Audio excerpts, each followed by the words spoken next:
বিস্তীর্ণ হাওর ও ফসলের মাঠে ফসল আবাদের ধুম।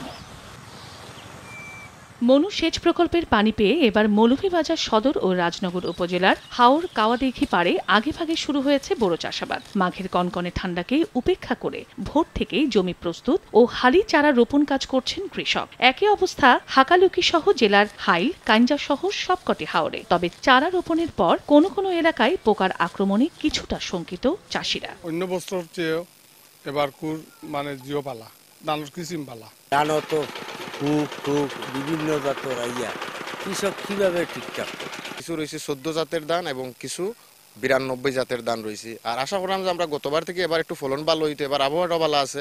কৃষি সম্প্রসারণ অধিদপ্তর বলছে, বোরোর উৎপাদন বাড়াতে এবছর জেলায় 47,000 কৃষককে বিনামূল্যে সার বীজ দেওয়া হয়। এতে কৃষকরা ব্যাপক উৎসাহ নিয়ে বোরো আবাদ করছেন। ক্যানেলগুলোর সংস্কার এবং পানি ব্যবস্থাপনার উপরে ক্ষেতমজুর কৃষকদের এটা ট্রেনিং এর ব্যবস্থা করা। ইতিমধ্যে তারা সেচ নালাগুলা সংস্কার করেছে, পাশাপাশি তারা বিভিন্নভাবে চেষ্টা করছে কৃষক ভাইদেরকে যাতে সেচ দিয়ে আবাদটা সচল রাখা যায়। কৃষি সম্প্রসারণ অধিদপ্তরের তথ্য মতে এবছর জেলায় 62,100 হেক্টর জমিতে বোরো চাষাবাদের লক্ষ্যমাত্রা নির্ধারণ করা হয়েছে। আর উৎপাদন ধরা হয়েছে 2,55,231 মেট্রিক টন চাল, যা গত বছরের চেয়ে 5,589 মেট্রিক টন বেশি। সময় সংবাদ, মৌলভীবাজার।